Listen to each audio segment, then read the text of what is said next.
Hello everyone. स्वागत है आप सभी का home science classes with SR में। दोस्तों, जो भी स्टूडेंट्स या फ्रेंड्स मेरी क्लासेस देखते होंगे उन्हें पता होगा कि इस चैनल पे हम पर्टिकुलर होम साइंस की क्लासेस चलाते हैं। लेकिन क्योंकि 2025 दिसंबर जून का जून नहीं, 2025 दिसंबर जो है नेट का पेपर का अनाउंसमेंट हो गया है, यानी कि फॉर्म उसके आ चुके हैं। तो अब जो भी बच्चे, जो भी स्टूडेंट्स यूजीसी नेट की तैयारी कर रहे हैं, साथ ही साथ होम साइंस की भी तैयारी कर रहे हैं, उनके लिए मैं कोशिश कर रही हूँ कि कुछ जो कॉन्सेप्ट वाले क्वेश्चंस होते हैं, जो स्पेशली पीवाईक्यू में भी पूछे गए हों, और जो उनके बेसिक कॉन्सेप्ट को क्लियर कर सके, ऐसे क्वेश्चंस की मैं एक सीरीज चलाने जा रही हूँ, जिसमें मैं आपको डेली रिसर्च के जो क्वेश्चंस होंगे, टीचिंग एप्टीट्यूड के जो क्वेश्चंस होंगे, इन क्वेश्चंस को प्रोवाइड कराऊंगी। डेली में हमारा ये जो सेशन रहेगा, मॉर्निंग में वीडियो आप लोगों को मिलेगी, और उसमें हमारा 3-3 दिन का स्लॉट रहेगा। उस 3 दिन के स्लॉट में हमारा 3 दिन जो है वो जीएस पेपर का चलेगा, क्योंकि असिस्टेंट प्रोफेसर और एलटी के लिए आपके जीएस के भी क्वेश्चंस कराए जाएंगे।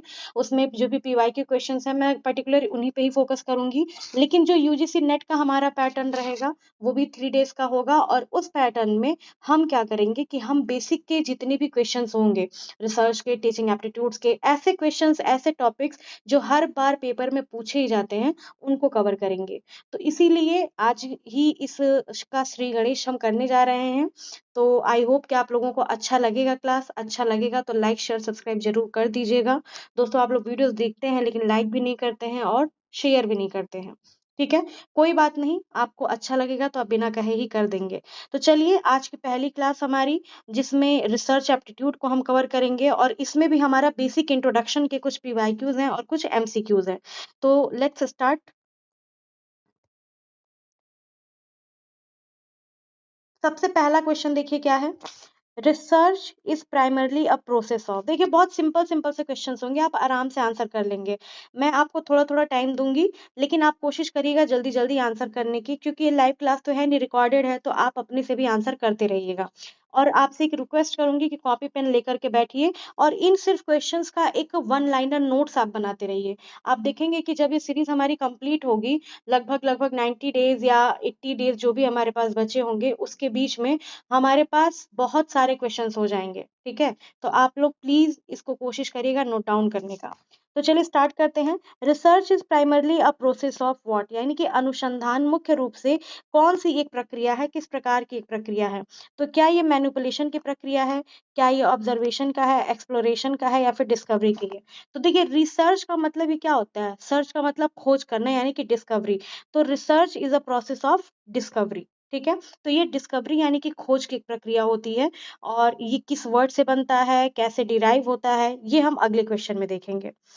Now question number second is, the word research is derived from what, यानी कि रिसर्च जो शब्द है उसकी उत्पत्ति कैसे हुई है।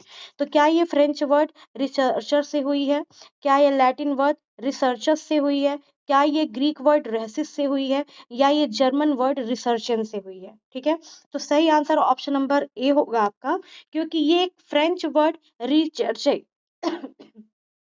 सॉरी, ये फ्रेंच वर्ड रिसर्चे से बनी है। ठीक है, ये जो रिसर्चे है ये एक फ्रेंच वर्ड है, और इसी से हमारा कौन सा शब्द बना है, रिसर्च शब्द डिराइव्ड हुआ है। रिसर्चे का मतलब क्या होता है, टू सर्च अगेन। क्या होता है, टू सर्च अगेन, यानी कि दोबारा खोज करना या फिर बार बार खोज करना। चलिए next question, question number 3। Research means, अनुसंधान का अर्थ क्या होता है।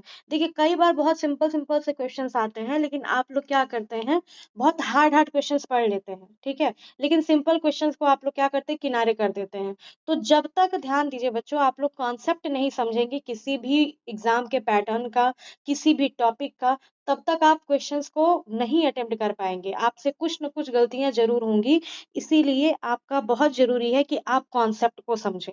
ठीक है, और ये वीडियो जो है हमारी, ये बेसिकली कॉन्सेप्ट क्लियर करने के लिए ही है, और एक वीडियो में आपका एक कॉन्सेप्ट तो जरूर ही क्लियर हो जाएगा।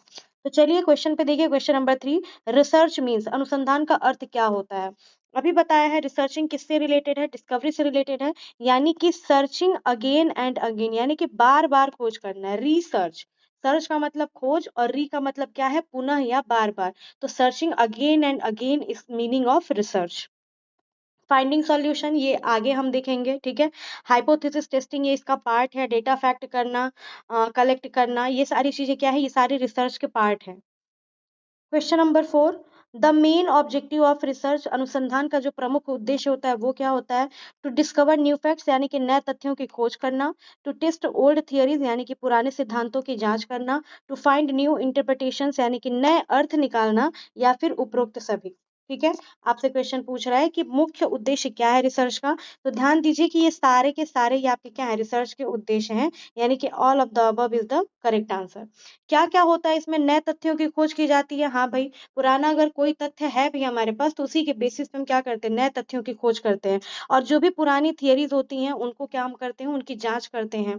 फिर न्यू इंटरप्रिटेशंस भी बनाते हैं, पुराने के ही बेस पे हम नया अर्थ निकालते हैं। ठीक है, तो ये सारी चीजें, ये जो सारे पॉइंट्स हैं आपके तीनों, ये तीनों के तीनों आपके मेन ऑब्जेक्टिव्स हैं किसके? रिसर्च के। Next question, the quality of research is judged bye, यानी कि अनुसंधान की गुणवत्ता का मूल्यांकन, इवेल्युएटेड बाय भी कर सकते हैं, जज्ड बाय भी ठीक है। अनुसंधान की गुणवत्ता का मूल्यांकन किया जाता है, ठीक है। किस लिए किया जाता है?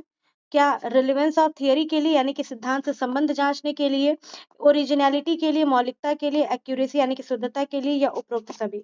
तो ध्यान दीजिएगा बच्चों कि जो रिसर्च की क्वालिटी होती है, रिसर्च की गुणवत्ता होती है, वो इन तीनों पॉइंट्स पे जज की जाती है। ठीक है, कि हमारी जो थियरी है, हमारा जो रिसर्च है, क्या वो जो थियरी हमने बनाई है उससे रिलेटेड है कि नहीं, ओरिजिनल है कि नहीं। ऐसा तो नहीं कि कहीं से किया हुआ कॉपी पेस्ट जस्ट आपने पेस्ट कर दिया है, ठीक है, पुराना किसी के नाम से नाम चेंज करके आपने उसको अप्लाई कर दिया है।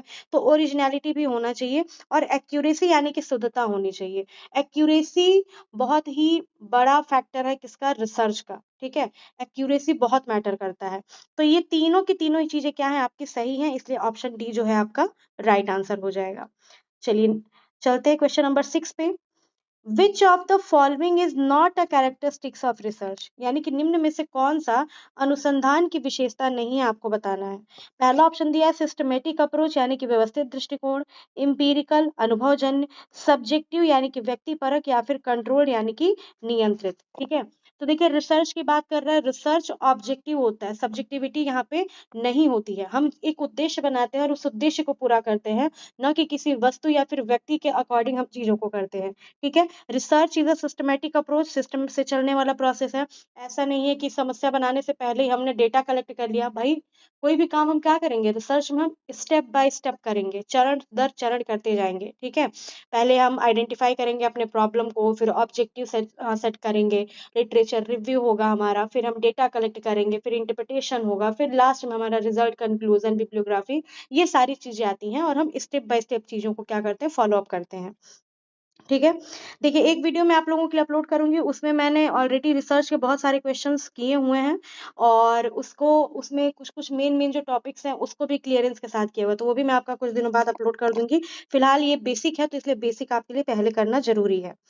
चलिए next question number 7 is, research is always, यानी कि अनुसंधान जो है, अनुसंधान या शोध हमेशा कैसा होता है? क्या ये हमेशा ऑब्जेक्टिव और सिस्टमैटिक होना चाहिए? क्या ये हमेशा सब्जेक्टिव और पर्सनल होना चाहिए? क्या ये इंट्यूशन पर बेस्ड होना चाहिए? या फिर ये नेचर रैंडम इन नेचर होना चाहिए, यानी कि अनियमित प्रकृति का होना चाहिए? तो भाई रिसर्च की बात कर रहा है, ठीक है, रोटी चावल दावल की बात नहीं कर रहा है, मतलब रोटी चावल और दाल की बात नहीं कर रहा है, रिसर्च की बात कर रहे हैं। तो रिसर्च की सबसे बेस्ट क्वालिटी अभी हमने डिस्कस किया है, वो क्या है? ऑब्जेक्टिव होना चाहिए, साथ ही साथ सिस्टमैटिक होना चाहिए। ये पर्सनल कतई नहीं हो सकता, किसी एक व्यक्ति के लिए रिसर्च नहीं हो सकता, किसी एक पर्सन के लिए सब्जेक्टिव नहीं हो सकता, ना ही ये किसी के अंतर ज्ञान यानी कि इंट्यूशन आया और उस पे जाकर के रिसर्च कर डाला, ये भी नहीं है। क्यों? क्योंकि एक सिस्टमैटिक प्रोसेस है। ठीक है, रैंडम हमारा सैंपलिंग हो सकता है, बट हमारा रिसर्च रैंडम नेचर का नहीं होना चाहिए। तो research is always objective and systematic. Now the question number 8. The scientific method in research emphasizes, यानी कि अनुसंधान में वैज्ञानिक विधि जो है वो बल देती है, किन चीजों पे बल देती है? क्या वो कंट्रोल्ड ऑब्जर्वेशन पे बल देती है, यानी कि नियंत्रित अवलोकन, लॉजिकल रीजनिंग पे यानी कि तार्किक तर्क पे, एम्पिरिकल वेरिफिकेशन यानी कि अनुभवजन्य सत्यापन पे, या ऑल ऑफ द अबव पे? ठीक है। तो देखिए यहाँ भी आपको तो पता ही है कि मैक्सिमम क्वेश्चन में जहाँ पे ऑल ऑफ द अबव रहता है वहाँ ऑल ऑफ द अबव लगाया जाता है, लेकिन कई बार कंफ्यूज भी करता है। तो ये काम आप तभी कर पाएंगे, ऑप्शन इलिमिनेट आप तब कर पाएंगे जब आपका कॉन्सेप्ट क्लियर होगा। तो देखिए मैं बार बार कॉन्सेप्ट शब्द का प्रयोग कर रही हूँ, ये इसलिए क्योंकि आजकल का जो सिस्टम है एजुकेशन का, मेरे अकॉर्डिंग, सबके अकॉर्डिंग नहीं कह सकते, लेकिन मेरे अकॉर्डिंग ये है कि बच्चे एमसीक्यू तो कर रहे हैं लेकिन वो उस एमसीक्यू को बस रटते जा रहे हैं, किए जा रहे हैं, किए जा रहे हैं। तो आपको ये काम नहीं करना है। आपको क्या करना है? आपको करना है कि आप एमसीक्यू के साथ साथ कॉन्सेप्ट को समझते जाएं, और तत्काल समझते जाएं, उसको आगे के लिए मत रखिए, उसको तत्काल समझिए, उसको तत्काल नोट डाउन करिए, जिससे कि आपका नोट्स भी बनता रहेगा और आप क्वेश्चन के पैटर्न को भी समझ पाएंगे। चलिए अगला question, the purpose of research is to, यानी कि अनुसंधान का उद्देश्य क्या है? क्या नॉलेज डेवलप करना, यानी कि ज्ञान विकसित करना? क्या प्रॉब्लम सॉल्व करना, समस्याओं का समाधान करना? क्या जनरेट न्यू फैक्ट्स, यानी कि न्यू नए तथ्यों का निर्माण करना? या ऑल ऑफ दीज? फिर से ऑल ऑफ दीज वाला क्वेश्चन, यानी कि सही आंसर क्या होगा? उपरोक्त सभी ही होगा। रिसर्च का पर्पस कह लीजिए, ठीक है। ऑब्जेक्टिव दूसरी चीज हो जाएगी। पर्पस क्या होगा हमारा? ये हमारे ऑब्जेक्टिव और पर्पस में सिमिलरिटी होती है लेकिन फिर भी डिफरेंसेस होते हैं, ठीक है। तो यहाँ पे ज्ञान विकसित करना, नया ज्ञान विकसित करना, ये इसका काम है ही भाई, ये उसका उद्देश्य है। किसी भी समस्या का पहले हम समस्या निर्धारित करते हैं और उसके बाद उसका समाधान निकालते हैं, तो ये भी इसमें आ जाएगा। और जनरेट न्यू फैक्ट्स, और उन्हीं समस्या समाधान जब हम कर लेते हैं तो जो हमारा रिजल्ट या परिणाम होता है उससे नए तथ्यों का भी निर्माण होता है। इसलिए ऑप्शन नंबर 9 जो है आपका करेक्ट आंसर हो जाएगा। सॉरी, ऑप्शन नंबर 9 नहीं, option number D, question number is 9। The 10th question है कि विच of the following best defines research, यानी कि निम्नलिखित में से कौन सा अनुसंधान की सर्वोत्तम परिभाषा है? It is systematic and objective investigation, it is random observation, it is theoretical speculation, या it is intuitive judgment, यानी अंतर्ज्ञान आधारित निर्णय है, सैद्धांतिक अनुमान है, अनियमित अवलोकन है, या फिर व्यवस्थित और वस्तुनिष्ठ जांच है। तो सही आंसर क्या हो जाएगा? यहाँ भी option number A, option A जो है आपका, ये क्या हो जाएगा यहाँ पे? ऑप्शन ए आपका सही आंसर हो जाएगा। क्यों? क्योंकि ये सिस्टमैटिक है और ऑब्जेक्टिव इन्वेस्टिगेशन की बात करता है, ना कि रैंडम ऑब्जर्वेशन की या फिर सैद्धांतिक अनुमान की। अनुमान की तो बात ही नहीं है यहाँ पे, आप अनुमान नहीं लगा सकते, आपको प्रूफ करना पड़ेगा, ठीक है। चलिए question number 11, fundamental research is mainly concerned with, यानी कि जो मूलभूत अनुसंधान होता है हमारा, फंडामेंटल जिसे हम बेसिक भी कहते हैं, जिसे हम मौलिक शोध भी कहते हैं, ये हमारा किससे कंसर्न होता है? ये किससे संबंधित होता है? तो ये हमारा किससे रिलेटेड होता है? क्या ये प्रैक्टिकल एप्लीकेशन से रिलेटेड है, डेवलपमेंट ऑफ थियरी से है, इमीडिएट यूज से है, या फिर फील्ड एक्सपेरिमेंट से है? तो देखिए ये हमारा जो है डेवलपमेंट ऑफ थियरी से है। फंडामेंटल रिसर्च हमेशा ध्यान रखिएगा कि थियरी, नए थियरीज को डेवलप करने के लिए होता है। जो हमारा अप्लाइड रिसर्च होता है वो प्रैक्टिकल एप्लीकेशन के लिए होता है। इमीडिएट यूज के लिए, इमीडिएट तुरंत तत्काल के लिए हम एक्शन रिसर्च का यूज करते हैं। और फील्ड एक्सपेरिमेंट तो आपका एक्सपेरिमेंटल रिसर्च या ऑब्जर्वेशन पे डिपेंड होता है, ठीक है। तो यहाँ पे सही आंसर हमारा ऑप्शन नंबर बी हो जाएगा। चलिए question number 12, applied research aims at, अनुप्रयुक्त अनुसंधान का उद्देश्य क्या है? अभी मैंने बताया है। तो डेवलपमेंट ऑफ प्रिंसिपल्स तो नहीं होगा। प्रैक्टिकल प्रॉब्लम सॉल्विंग, इसको आप कंसीडर करेंगे। अभी ये आप ऑप्शंस देख लीजिए पहले। जनरेटिंग थियरी, न्यू थियरी, तो न्यू थियरी ये नहीं बनाता है।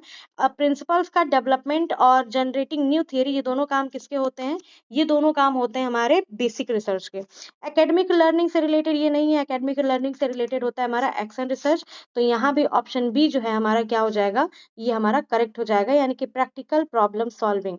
व्यवहारिक, अप्लाइड रिसर्च को हम क्या कहते हैं? अनुप्रयुक्त अनुसंधान के साथ ही साथ हम इसे व्यवहारिक अनुसंधान भी कहते हैं। इसलिए व्यवहारिक समस्याओं के समाधान के लिए जब तक हम, जैसे कोई भी समस्या है, तो जब तक हम उस पर अप्लाई नहीं करेंगे, ठीक है, तब तक वो हमारा अप्लाइड रिसर्च नहीं होगा।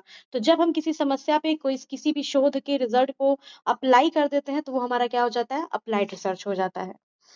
चलिए next question, question number 13, action research is undertaken to, action research जो होता है ये किया जाता है कहाँ पे? एक मिनट ऐसे देखिए, एक्शन रिसर्च किया जाता है, कहाँ किया जाता है? बेसिक हो गया आपका, फंडामेंटल हो गया, और हमारा अप्लाइड रिसर्च हो गया। मीनिंग उसके क्लियर हो गए होंगे आपको कि हमारा देखिए बेसिक या फंडामेंटल जो होता है वो न्यू थियरी जनरेट करता है, प्रिंसिपल डेवलप करता है, लेकिन अप्लाई किया जाता है जिन थियरीज को प्रैक्टिकल फॉर्म में, वो हमारा अप्लाइड रिसर्च होता है। अब यहीं से हमारा इन्हीं दोनों से मिलता जुलता हमारा क्या है, एक्शन रिसर्च है, ठीक है, जो कि बेसिकली एक्शन रिसर्च को इसलिए अप्लाइड रिसर्च भी कहा जाता है क्योंकि ये अप्लाइड रिसर्च का ही पार्ट है। अब action research is undertaken to, यानी कि एक्शन रिसर्च किया जाता है, कहाँ किया जाता है? इम्प्रूव एग्जिस्टिंग प्रैक्टिसेस, यानी कि वर्तमान प्रथाओं में सुधार करने के लिए, डेवलप न्यू थियरीज, नए सिद्धांतों के विकास के लिए, अंडरस्टैंड कॉजेस, कारणों को समझने के लिए, या कलेक्ट डेटा ओनली, यानी कि केवल डेटा संग्रह के लिए। तो देखिए पहले चारों ऑप्शंस को समझिए। यहाँ पे कह रहा है इम्प्रूव एग्जिस्टिंग प्रैक्टिसेस, यानी कि जो वर्तमान में जो भी चीजें चल रही हैं उसमें सुधार करने की बात कर रहा है। तो हाँ भाई, ये एक्शन रिसर्च का काम यही होता है कि शैक्षणिक क्षेत्र में या किसी भी क्षेत्र में जो वर्तमान समस्या, तत्कालिक कोई समस्या आएगा, ठीक है, इमीडिएट इमीडिएट कोई प्रॉब्लम आती है तो उसके सॉल्यूशन के लिए हम एक्शन रिसर्च का यूज करते हैं। डेवलपमेंट ऑफ न्यू थियरी, ये तो हम क्या किस में करते हैं, ये हम करते हैं अपने बेसिक रिसर्च में, अभी हमने पढ़ा है। अंडरस्टैंड कॉज एंड इफेक्ट, जहां हम अंडरस्टैंड करते हैं वो एक्सपेरिमेंट में होता है। और जहां पे हम डेटा कलेक्शन करते हैं, तो डेटा कलेक्शन क्या है, ये तो एक प्रकार का टूल है, तो ये हम ऑब्जर्वेशन के थ्रू, इंटरव्यू के थ्रू, क्वेश्चनर के थ्रू कलेक्ट करते हैं। तो इसलिए सही आंसर क्या हो जाएगा, ऑप्शन नंबर 1। चलिए 14 number question, research follows which of the following sequence. Research के सीक्वेंस से बहुत से क्वेश्चंस आते हैं बच्चों, तो इसलिए इसको बहुत ध्यान से समझ लीजिएगा कि कैसे कैसे सीक्वेंस इसका बनता है। स्टेप्स के भी सीक्वेंस आते हैं, रिसर्च प्रोसेस के भी सीक्वेंस आते हैं, तो इसका क्रम क्या होता है अनुसंधान का, कौन सा क्रम यहाँ पे होना चाहिए? तो देखिए observation, hypothesis, experiment, then conclusion. Hypothesis, observation, conclusion, then experiment. Experiment, observation, hypothesis, then conclusion. तो आप इतना ध्यान रखिए, हमेशा से याद रखिएगा कि सबसे पहले हमारा प्रॉब्लम आइडेंटिफाई करना होता है। और प्रॉब्लम आइडेंटिफाई कैसे होता है, सबसे पहले होता है ऑब्जर्वेशन से। पहले हम ऑब्जर्वेशन करते हैं कि समस्या क्या है, फिर हम अपनी समस्या को निर्धारित करते हैं, और समस्या निर्धारित करने के बाद हम अपनी परिकल्पना या फिर हाइपोथेसिस बनाते हैं कि हम क्या कर सकते हैं, क्या रिजल्ट आ सकता है। फिर हम क्या करते हैं, एक्सपेरिमेंट, अपना प्रयोग करते हैं, जो भी हमने प्रॉब्लम अपना आइडेंटिफाई किया है। और दस लास्ट में हमारा क्या निकलता है, कंक्लूजन, यानी कि निष्कर्ष आता है। तो इसलिए ऑप्शन ए जो है ये आपका सही आंसर हो जाएगा। चलिए क्वेश्चन नंबर 14 हो गया हमारा। Now question number 15, which of the following is the first step of research. देखिए रिसर्च स्टेप से रिलेटेड क्वेश्चन आ गया, अभी मैंने समझाया है। सही स्टेप क्या होगा, फर्स्ट स्टेप क्या है हमारा, formulating a problem, identifying objectives, data collection and hypothesis testing. तो देखिए यहाँ पे सबसे पहला जो हमारा स्टेप होता है वो होता है समस्या का निर्माण करना, आइडेंटिफाई करना प्रॉब्लम को या फॉर्मुलेट करना, तो इसलिए ऑप्शन ए हमारा सही हो जाएगा। इसके बाद हमारा हाइपोथेसिस, आइडेंटिफाइंग ऑब्जेक्टिव्स बनते हैं, हमारे उद्देश्य की पहचान की जाती है। फिर परिकल्पना परीक्षण होता है, और डेटा कलेक्शन होता है, फिर हमारा परिकल्पना परीक्षण होता है। तो ये स्टेप्स हैं। स्टेप्स वाले क्वेश्चंस और वीडियोस में आपको और भी आगे करा दूंगी, इसके लिए वरीड मत होइएगा। The essential characteristics of research is, अनुसंधान की आवश्यक विशेषता क्या है? रिसर्च की जो कैरेक्टरिस्टिक है एसेंशियल, जो उसमें होना ही चाहिए, वो क्या होता है, ठीक है? तो क्या ये ऑब्जेक्टिविटी है, सब्जेक्टिविटी है, इंट्यूशन है, या गेस वर्क है? भैया ये तीनों तो साफ ही नहीं होंगे। सब्जेक्टिविटी, इंट्यूशन, गेस वर्क, तब से मैं आपको यही चीज तो बता रही हूँ कि सब्जेक्टिविटी नहीं होगा यहाँ पे। एक मिनट, सब्जेक्टिविटी नहीं होगा यहाँ पे, ठीक है। यहाँ पे हमारा अंतर्ज्ञान, हमारे इंस्टीट्यूशन का जो इंट्यूशन होती है हमारी, कि मन हमारा कह रहा है, हमारी अंतरात्मा कह रही है, इसका भी कोई रोल नहीं है। और गेस वर्क तो यहाँ पे डेफिनेटली नहीं होगा। बस एक ही चीज होनी चाहिए, और वो क्या है हमारा एब्सोल्यूट ऑब्जेक्टिव होना, यानी कि वस्तुनिष्ठता यहाँ पर हमारी जरूरी होती है, ठीक है। चलिए question number 17, which of the following is a function of research. Research का क्या कार्य होता है? तो extending knowledge, explaining phenomena, developing theories, all of the above, यानी कि ज्ञान का विस्तार करना, घटनाओं की व्याख्या करना, सिद्धांतों का निर्माण करना, या उपरोक्त सभी। तो भाई ये सारे के सारे काम होते हैं, इसलिए ऑप्शन डी जो होगा हमारा सही हो जाएगा। ज्ञान का विस्तार भी करते हैं, जो घटनाएं पहले हो चुकी हैं हिस्टोरिकल रिसर्च के माध्यम से उसको, उन घटनाओं की व्याख्या की जाती है। नए सिद्धांतों का निर्माण हम फंडामेंटल रिसर्च के माध्यम से करते हैं, ठीक है। चलिए 18 number question, which type of research aims at developing new theories. कौन से प्रकार का जो रिसर्च होता है, शोध होता है, नए सिद्धांत बनाता है? तो नए सिद्धांत बनाने का काम बेसिस से शुरू होता है, फंडामेंटल से शुरू होता है, मूलभूत होता है, इसलिए हमारा बी ऑप्शन जो है यहाँ पे सही हो जाएगा। ठीक है, अप्लाइड रिसर्च अप्लाई होता है फंडामेंटल के बाद, और action research is also the part of applied research which is mostly use in educational sectors. ठीक है, शैक्षणिक क्षेत्रों में इसका ज्यादा प्रयोग किया जाता है। बाकी डिस्क्रिप्टिव रिसर्च जो होता है, ये क्या है, जो घटना जैसे घटी है उसका वैसे ही वर्णन कर देना। अभी डिस्क्रिप्टिव एक्सप्लोरेटरी एक्सप्लेनेटरी से पिछली बार नेट में बहुत सारे लगभग लगभग हर सेक्टर में क्वेश्चंस पूछे गए हैं, हर शिफ्ट में क्वेश्चंस पूछे गए, नॉट सेक्टर, हर शिफ्ट में क्वेश्चंस पूछे गए हैं, और बेसिकली उनके डेफिनेशन से क्वेश्चंस पूछे गए हैं। तो ये जो डेफिनेशन वाला जो पार्ट होता है ना, ये भी मैं आपको कराऊंगी, बस आप कंटिन्यू क्लास से बने रहिए। ठीक है, now question number 19, good research is, अच्छा अनुसंधान कैसा होता है? सिस्टमैटिक, लॉजिकल एंड इम्पेरिकल होता है, पर्सनल एंड इमोशनल होता है, अनप्लान्ड एंड रैंडम होता है, बेस्ड ऑन गेसवर्क होता है। तो नहीं भाई, यहाँ पे ये तीनों के तीनों हमारे क्या होंगे, गलत हो जाएंगे। गेसवर्क पे बेस नहीं होता है। असंगठित होगा तो भाई रिसर्च कैसा हो जाएगा? पर्सनल और इमोशनल के यहाँ पे कोई एस्पेक्ट्स काम नहीं आते हैं। ये पूरी की पूरी तरह से व्यवस्थित होता है, तार्किक होता है और अनुभवजन्य होता है। ठीक है, हमारे अनुभव का, हमारे इम्पेरिकल चीजें जो होती हैं उनका रोल होता है यहाँ पे, लेकिन हमारे अंतर ज्ञान का कोई रोल नहीं होता है। इसलिए ऑप्शन ए यहाँ पे आपका सही आंसर हो जाएगा।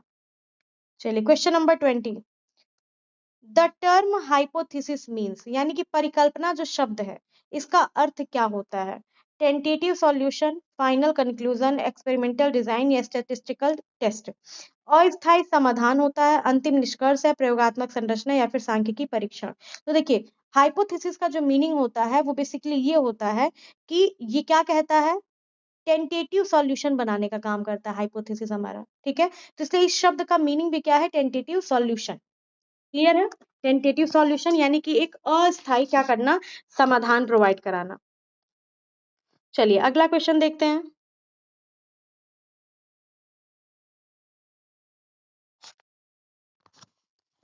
21 number question, which of the following reflects importance of research?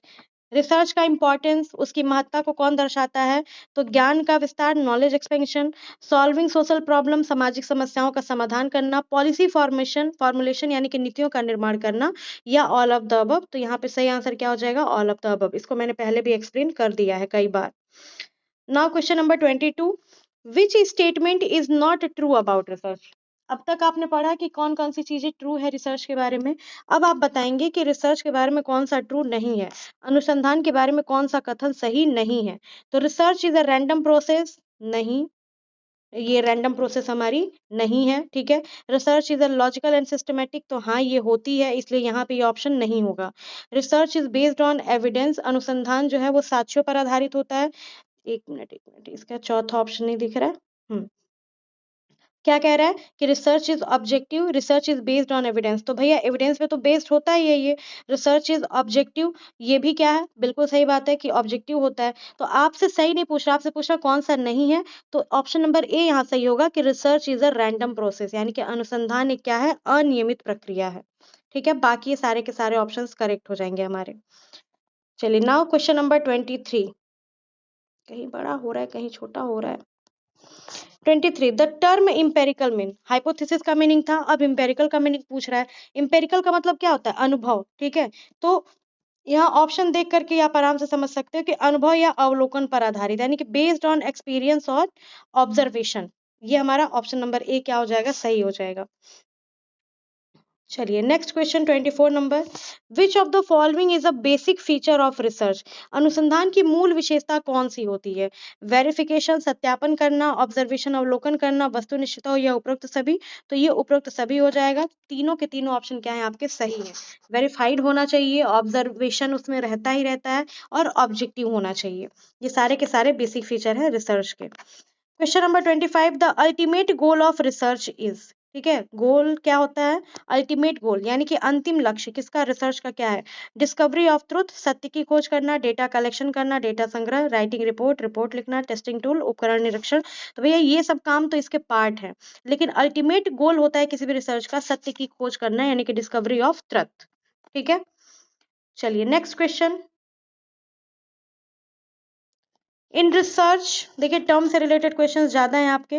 Variable refers to, अनुसंधान में चर का अर्थ क्या होता है? कैरेक्टरिस्टिक दैट कैन चेंज, यानी कि वह विशेषता जो बदल सकती है। कांस्टेंट वैल्यू, स्थिर मान होता है।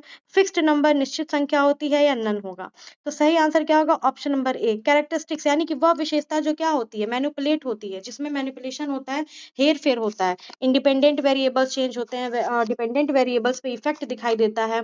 कंट्रोल वेरिएबल का इस पे इफेक्ट दिखाई देता है, इंटरवीनिंग का इफेक्ट दिखाई देता है। तो ये सारे वेरिएबल्स के टाइप होते हैं, और वेरिएबल का मतलब ही क्या होता है? वह जो लगातार क्या हो, परिवर्तित होता रहे, जिसमें चेंज संभव हो। 27, which one of the following is a limitation of research? Research की लिमिटेशन की बात कर रहा है, तो क्या ये टाइम कंज्यूमिंग होता है? तो हाँ भैया, टाइम कंज्यूमिंग तो ये होता है, लंबा समय लगता है, ठीक है। एक्सपेंसिव, बिल्कुल टाइम भी लगता है, साथ ही साथ एक्सपेंसेस भी लगते हैं, बहुत सारा काम करना पड़ता है, ट्रैवलिंग करनी पड़ती है, इक्विपमेंट्स खरीदने पड़ते हैं, तो इसलिए ये एक्सपेंसिव प्रोसेस तो है। रिक्वायर्स स्किल, तो बिल्कुल सही बात है, इसके लिए स्किल की जरूरत पड़ेगी। इसके लिए आपको अगर मिनिमम आपका क्वालिफिकेशन भी देखा जाए, तो आपको पता है कि यूजीसी नेट अब तो मिनिमम हो चुका है आपका, हालांकि पीजी वाले भी करते हैं, लेकिन क्यों क्वालिफिकेशन ली जाती है? ताकि स्किल्ड पर्सन हमें मिल सके रिसर्च करने के लिए, ठीक है। तो स्किल की रिक्वायरमेंट होती है, इसलिए ऑप्शन डी जो है ये क्या हो जाएगा आपका? राइट आंसर हो जाएगा, all of the above. Now question number 28, importance of research in higher education. Higher education में क्या महत्व होता है रिसर्च यानी कि शोध का? तो क्या ये क्रिटिकल थिंकिंग को प्रमोट प्रमोट करता है? क्या ये न्यू नॉलेज को डेवलप करता है? क्या ये टीचिंग क्वालिटी को इम्प्रूव करता है? या फिर ये ऑल ऑफ द अबव पे काम करता है? ठीक है, तो देखिए हायर एजुकेशन में बात कर रहा है, तो क्रिटिकल थिंकिंग तो ये डेवलप करेगा ही, आलोचनात्मक सोच जो होती है बच्चों की, टीचर्स की, उसको बढ़ाने का काम करता है। न्यू नॉलेज, नया ज्ञान तो विकसित करना रिसर्च का काम ही है। न्यू थियरी रिसर्च का काम है बेसिक का, लेकिन नया ज्ञान तो हर प्रकार का रिसर्च विकसित करता है, ठीक है। और साथ ही साथ शिक्षण की गुणवत्ता में सुधार करना भी इसका काम है। तो इसलिए ऑल ऑफ द अबव या all of these is the right answer, option D is the correct answer. Now question number 29, last के दो क्वेश्चन और बचे हुए हैं, ठीक है। 30 क्वेश्चन का टारगेट था हमारा। नाउ रिसर्च हेल्प्स इन, यानी कि अनुसंधान सहायता करता है, किसमें सहायता करता है? Developing new facts and theories, नए तथ्य और सिद्धांत विकसित करने में। वेरीफाइंग एग्जिस्टिंग नॉलेज, मौजूदा ज्ञान का सत्यापन करने में। या इंप्रूविंग सोशल लाइफ, सामाजिक जीवन को सुधारने में। या ऑल ऑफ द अबव? तो देखिए बहुत इजी क्वेश्चन है, इसका भी सही आंसर क्या हो जाएगा? ऑल ऑफ द अबव होगा, क्योंकि नया फैक्ट, नई थियरी डेवलप करना रिसर्च का काम है। जो एग्जिस्टिंग नॉलेज है, जो पहले से एग्जिस्ट में है, मौजूदा जो ज्ञान है हमारा, उसको वेरीफाई करना इसका काम है। और सामाजिक जो समस्याएं होती हैं उनको सुधार करने में भी रिसर्च का बहुत बड़ा रोल होता है। तो इसलिए ये सारे के सारे क्या हो जाएंगे? आपके सही हो जाएंगे। Now the last question but not the least, इसके बाद भी मैं और सारे क्वेश्चंस आपके सामने लेकर के आऊंगी। अभी 30 क्वेश्चंस हैं, किसी क्लास में आपको 50 क्वेश्चंस मिल सकते हैं, किसी में 70 मिल सकते हैं। तो क्वांटिटी हमारी डिपेंड करेगी कि क्वेश्चन का पैटर्न कैसा होता है, कितने सारे क्वेश्चंस पूछे जाते हैं। अब सारे में अलग अलग क्वेश्चंस भी आप लोगों के लिए लेकर के आऊंगी। और एग्जाम से पहले का टारगेट यही है मेरा कि जो टॉप 30 टॉपिक्स हैं आप लोगों के, चाहे वो आईसीटी का हो, चाहे वो कम्युनिकेशन का हो, चाहे वो टीचिंग एप्टीट्यूड हो, मैथ्स और डीआई छोड़ करके मैं आपको सारे क्वेश्चंस इसमें कराऊंगी, ठीक है। तो इसलिए आप लोग क्लास से बने रहिएगा। Now 30 question is characteristics of good researcher, ठीक है। अनुसंधान की विशेषताएं क्या होती हैं? तो क्या ये सिस्टमेटिक, लॉजिकल, एम्पिरिकल, रेप्लिकेबल होना चाहिए? रैंडम एंड सब्जेक्टिव तो नहीं होना चाहिए, गेस बेस्ड नहीं होगा, इरेगुलर, अनकंट्रोल्ड भी नहीं होगा। ऑप्शन नंबर ए क्या है? सही हो जाएगा। तो अब ये सारे जो 30 क्वेश्चन किए हैं, अगर आप इसको समराइज करेंगे, तो आप इतना समझ लेंगे कि ये रिसर्च का क्या होता है, किस वर्ड से डिराइव होता है, क्या मीनिंग होता है, कौन कौन से इसके मेन टाइप्स हैं, ये थोड़ा बहुत आपका कॉन्सेप्ट जो है वो क्लियर हो जाएगा। क्योंकि एक ही तरह के क्वेश्चंस क्या हैं? बार बार रिपीटेड है। आंसर्स भी क्या है आपके? बार बार रिपीटेड है। ऑप्शंस भी बार बार रिपीटेड है। ये बस इसलिए ताकि आपके दिमाग में इन सारे क्वेश्चन से एक छाप तो बन जाए कि रिसर्च कैसा प्रोसेस होता है। रिसर्च एक सिस्टमेटिक प्रोसेस होता है, लॉजिकल प्रोसेस होता है, एम्पेरिकल होता है, रेप्लिकेबल होता है, ठीक है। यहाँ पर रैंडम और सब्जेक्टिविटी की बात नहीं होती है। ये ऑब्जेक्टिव होता है, ठीक है, और ये रिसर्च यानी कि बार-बार खोज से संबंधित होता है। तो ये सारे के सारे जो है आपके ये सारे के सारे कैरेक्टरिस्टिक्स हैं, किसके? रिसर्च के हैं। न्यू नॉलेज को डेवलप करता है, एग्जिस्टिंग नॉलेज को वेरीफाई करता है, सोशल लाइफ को इम्प्रूव करता है, टीचिंग क्वालिटी को इम्प्रूव करता है, क्रिटिकल थिंकिंग को प्रमोट करता है, ठीक है। ये सारी चीजें क्या है? आपकी रिसर्च से रिलेटेड है, और इसीलिए ये टॉपिक आप लोगों के लिए बहुत इंपॉर्टेंट होने वाला है। तो प्लीज क्लास को देख लीजिएगा। अभी तक अगर आप क्लास देख रहे हैं तो प्लीज लास्ट में लाइक शेयर सब्सक्राइब जरूर कर दीजिएगा। Thank you so much. मिलते हैं फिर नेक्स्ट क्लास में रिसर्च के ही नए टॉपिक के साथ।